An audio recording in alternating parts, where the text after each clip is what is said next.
पर हमारा नंबर सार्वजनिक है। वायु प्रदूषण नियंत्रण अधिनियम 1981 में किस वर्ष ध्वनि प्रदूषण को शामिल किया गया? तो ध्वनि प्रदूषण पर पहली बार बात की गई कब?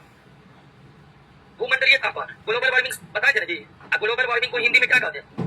अच्छा दिया हुआ है, भूमंडलीय तापमान या ग्लोबल वार्मिंग के फलस्वरूप क्या होगा?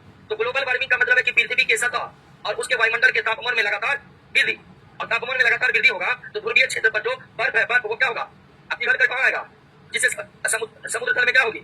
समुद्र तल में वृद्धि होगी तो समुद्री तटरेखा क्या होगा? समुद्री तटरेखा बदलेगा तो कृषि का स्वरूप क्या होगा? यानी क्या होगा? बात समझ गए? चलिए आज खत्म हो जाएगा दोस्तों। मोटर वाहनों से निकलने वाले प्रदूषण गैसों को हानि रहित उत्पाद में बदलने हेतु किसका इस्तेमाल किया जाता है? कैटेलिक कन्वर्टर का। ये गाड़ी के साइलेंसर में लगाए जाते हैं। कैटेलिक कन्वर्टर क्या करते हैं? गाड़ी के साइलेंसर में लगाए जाते हैं। और किसका काम होता है कि साइलेंसर से जैसे ही धुआं निकलेगा तो उस धुआं में मौजूद हानिकारक गैस को डिटेक्ट करके अपने पास रोक लेगा और ज्यादा प्रदूषण को बाहर निकलने नहीं देगा।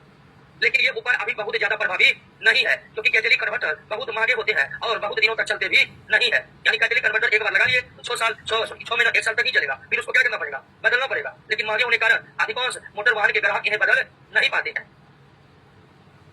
निम्नलिखित कदरों पर विचार कीजिए। अंटार्कटिका के ऊपर सालाना बनने वाला ओजोन छिद्र 24 मिलियन वर्ग किलोमीटर तक फैल गया था। बिल्कुल दोस्तों, जिसका पता सबसे पहले 1985 में लगा था। 6 जनवरी 2021 को विश्व मौसम संगठन रिपोर्ट के अनुसार अंटार्कटिका का ओजोन छिद्र बंद हो गया है। बिल्कुल, और आपको पहले भी बता दें छिद्र क्या हो गया? बंद हो गया है। तो रिपोर्ट कब की गई बंद होने का? अब दोनों का दर क्या है? तो जो दिक्कत थी अब दूर हो गया। ब्राउन एयर शब्द का प्रयोग किसके लिए किया जाता है?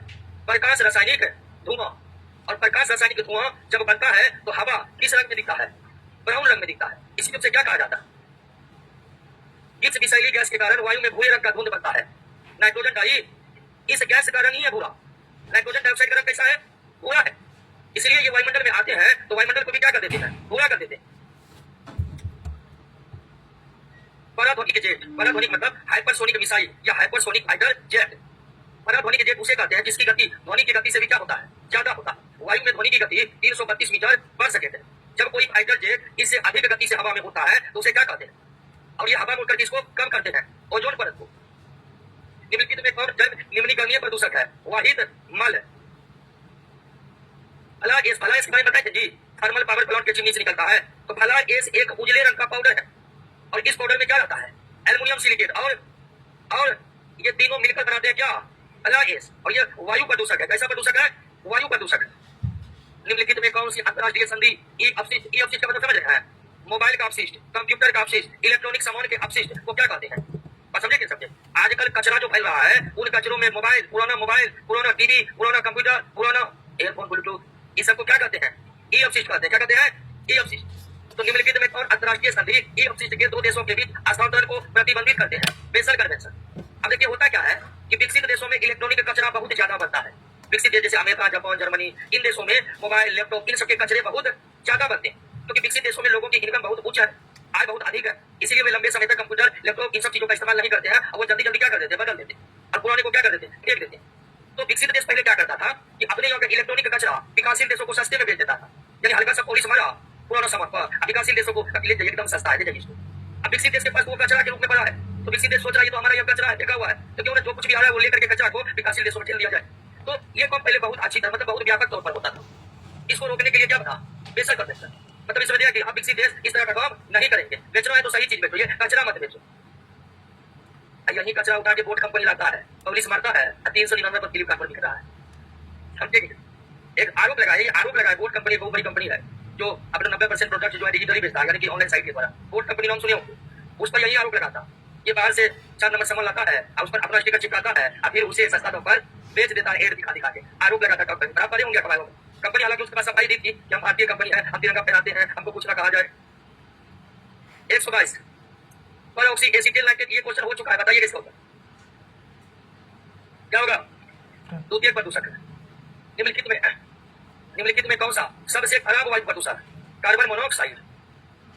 ईजड ईंधन किसे कहते हैं? गैसोलीन तथा इथेनॉल के मिश्रण को कहते हैं। ये कम प्रदूषण फैलाते हैं। इसके द्वारा जल प्रदूषण को साफ करने के लिए बायोफिल्टर के रूप में वायला ग्लोबोसा किसका वैज्ञानिक नाम है? घोंघा का वैज्ञानिक नाम है। क्या प्रयोग किया जाता है? तो अगर पानी में घोंघा को छोड़ दीजिएगा तो पानी से किसको दूर कर देंगे? कैडमियम को दूर कर देंगे। ये कैडमियम को सोख लेता है पानी से। तो जलाशय में अगर कैडमियम की अधिकता हो गई है तो उसमें छोड़िए क्या? कार्बन डाइऑक्साइड उत्सर्जन करने वाले ऊर्जा स्रोतों पर सर्वप्रथम किस देश ने कार्बन कर लगाया? न्यूजीलैंड ने लगाया। वायु प्रदूषण के फलस्वरूप लोगों को फुफ्फुस कैंसर, फुफ्फुस का मतलब फेफड़ा, फुफ्फुस का मतलब तो फेफड़ा कैंसर से अधिक मारने वाला रोग कौन है? वातस्फीति, जिसको दूसरा नाम क्या है? अस्थमा। इसमें खांसते रहता है आदमी, बार दिन खांसते रहता है, कभी जोर जोर से, कभी धीरे धीरे। कार्बन युक्त रासायनिक अवयवों को अनिश्चित अवधि के लिए भंडारित करने वाला प्राकृतिक या कृत्रिम साधन क्या कहलाते हैं? Carbon sink. कार्बन सिंक वो पदार्थ है जो वायुमंडल के कार्बनिक पदार्थों को सोख लेता है और अपने में जमा कर लेता है और वायु को प्रदूषण मुक्त करने में अपना योगदान देता है। उर्वरक के अत्यधिक प्रयोग से पहले क्या होगा? मृदा प्रदूषण होने के बाद क्या होगा? ये दोनों प्रदूषण होगा, ये बचा रहेगा सब। निम्नलिखित में कौन कार्बन सिंक की भूमिका निभाता? कार्बन सिंक समझने किसे कहते हैं? कार्बन सिंक वे स्रोत है, कार्बन सिंक वे स्रोत है जो स्रोत वायुमंडल के कार्बनिक पदार्थों को अवशोषित करके अपने में जमा रखते और वायु प्रदूषण को कम करने में मदद करते। तो कार्बन सिंक के रूप में कौन करता कौन? और ये सब कार्बनिक पदार्थों को संग्रह करते। अच्छा, इनमें से सभी होगा, इनमें से सभी। इस तरह की गलतियां और भी कुछ प्रश्न। पर्यावरण संरक्षण के लिए कौन सी अंतरराष्ट्रीय एजेंसी कौन कर रही है? हाँ, ये सब भी कौन कर रही है, लेकिन बात किसकी की जा रही है? संरक्षण की। संरक्षण मतलब पर्यावरण को बचाने का कौन कर रहा है? Green peas. सीन गैस किसका मिश्रण है? हाइड्रोजन, कार्बन डाइऑक्साइड और कार्बन मोनोऑक्साइड के मिश्रण को क्या कहते हैं? सीन गैस कहते हैं। भूमिगत जल के प्रवाह के साथ नीचे की ओर बढ़ने वाले प्रदूषक को निक्षालक कहते हैं। जल का तापमान बढ़ने से पानी में डीओ की मात्रा कम हो जाती है। बिल्कुल है, पानी गर्म होगा तो उसका ऑक्सीजन बाहर निकल जाएगा और उसमें ऑक्सीजन की क्या हो जाएगी? कमी हो जाएगी। बिल्कुल सही बात है। ताप और लवणता का डीओ से कोई संबंध नहीं है, गलत। आप जानते हैं कि ताप बढ़ाने से गैस ज्यादा खुलता है। अगर हम ताप बढ़ा देंगे तो गैस घुलने की मात्रा क्या होगी? बढ़ जाएगी। तो ताप बढ़ने से वायुमंडल का ज्यादा ऑक्सीजन जल में घुलेगा, तो इसलिए डीओ ताप पर निर्भर करता है। डीओ ताप पर निर्भर करता है। दोस्तों, कथन गलत है, सही है केवल एक।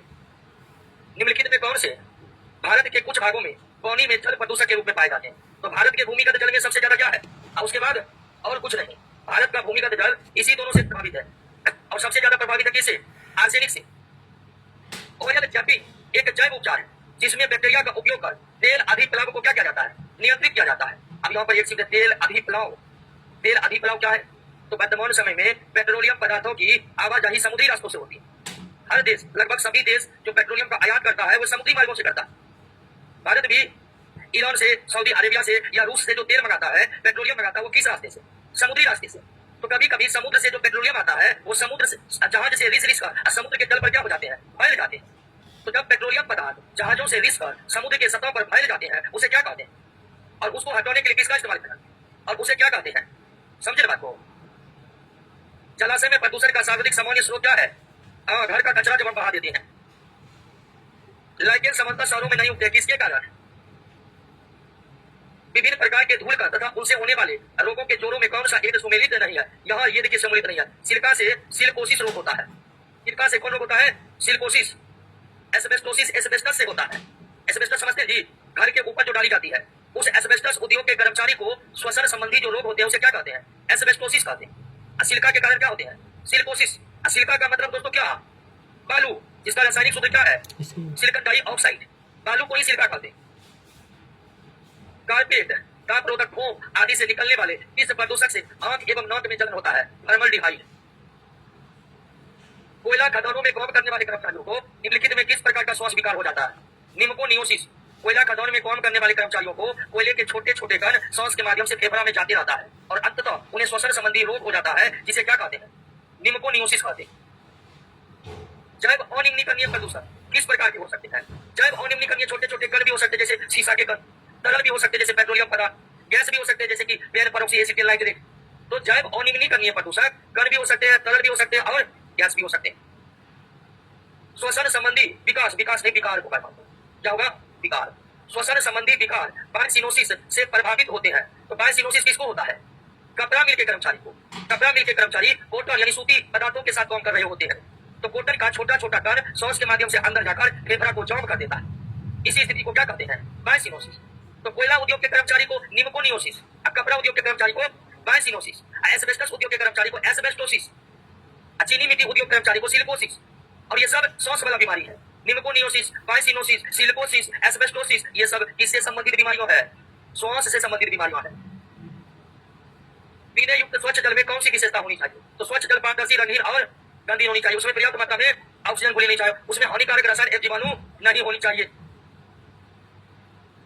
मृदा अपरदन शब्द जी अभी बाढ़ के कारण मृदा अपरदन हो रहा है, यानी मिट्टी कटाव। तो मृदा अपरदन को रोका जाता है सघन खेती का तथा बहाव के लिए उचित नालियां बनाकर, ढलवा स्थानों पर सीढ़ी नुमा खेत बनाकर, वृक्षारोपण तथा घास उगाकर, घर बनाकर नहीं। बात समझ गए? सिगरेट के धुएं में कौन सा मुख्य गैस निकलती है जो स्वास्थ्य के लिए अत्यधिक हानिकारक होता है? निम्नलिखित में कौन गैसीय वायु प्रदूषक नहीं है? गैसीय वायु प्रदूषक सल्फर डाइऑक्साइड, हाइड्रोकार्बन नहीं है। गणीय तत्व पीएम 10 पीएम 28 क्या है दोस्तों? वायु प्रदूषक है। अम्ल वर्षा होती है किससे? क्योंकि कोयला जलाइएगा तो क्या निकलेगा? जिसके कारण क्या होता है? सुपोषण बताए थे ना, जिसका कारण क्या है? नाइट्रेट एवं फॉस्फेट। वह प्रक्रम जिसमें जल के पोषण की प्रचुरता के कारण, जल के पोषण की प्रचुरता जिससे शैवाल में बहुत तीव्र वृद्धि होती है। चलिए दोस्तों खत्म हो गया, और इसके साथ ही बायोलॉजी खत्म हो गई। क्लियर? अब बायोलॉजी से जो ये 3 टेस्ट ले लेते हैं ताकि रिवीजन हो जाए। क्या मंडे को? ठीक है। अब अगला क्या स्टार्ट होगा वो तुरंत आपको बता दिया जाएगा। देखिए आपको बता देते हैं। हम तो फिजिक्स, केमिस्ट्री, बायोलॉजी और इकोनॉमी पढ़ाते हैं। अब रोशन सर तय करेंगे, जो बोल देंगे या जो इसमें होगा वो ही होगा। अब बायोलॉजी समाप्त हो गया ना। अब बायोलॉजी का रिवीजन करना, 1 डे 1 चैप्टर, 1 डे रिवीजन करना केवल क्वेश्चन का, थ्योरी बहुत ज्यादा नहीं बनना है। एक दिन कोशिका का रिवीजन किए, एक दिन पुस्तक का रिवीजन किए। 18 चैप्टर है ना, 18 दिन में पूरा बायोलॉजी रिवीजन। अभी 18 दिन के बाद क्या करेंगे? रिवाइज करेंगे। समझे कि नहीं समझे? जब तक परीक्षा नहीं तब तक रोज 1 डे 1 चैप्टर। अब कहिएगा कि कितना सब्जेक्ट है तो बायोलॉजी का है, तो 1 डे 1 चैप्टर करिएगा तो एक चैप्टर में आपको कुछ दिन के बाद मार्क्स कितना समय लगेगा? इससे ज्यादा नहीं लगेगा। तो रोज 10 मिनट 20 मिनट आप बायोलॉजी पढ़ सकते हैं कि नहीं? है कि ना? है तो एकदम गौर मान लीजिए 1 डे 1 चैप्टर रिवीजन करना है। केवल किसका? ऑब्जेक्टिव क्वेश्चन का। थ्योरी को ज्यादा, थ्योरी को जब लगे कि हाँ ये फंस गए किसी क्वेश्चन में, तब जाकर थ्योरी को पढ़ना है। क्लियर ना? ठीक है, मिलिए दोस्तों अगले क्लास। चलिए ब्यूटी कुमारी फिजिक्स स्टार्ट कर दीजिएगा।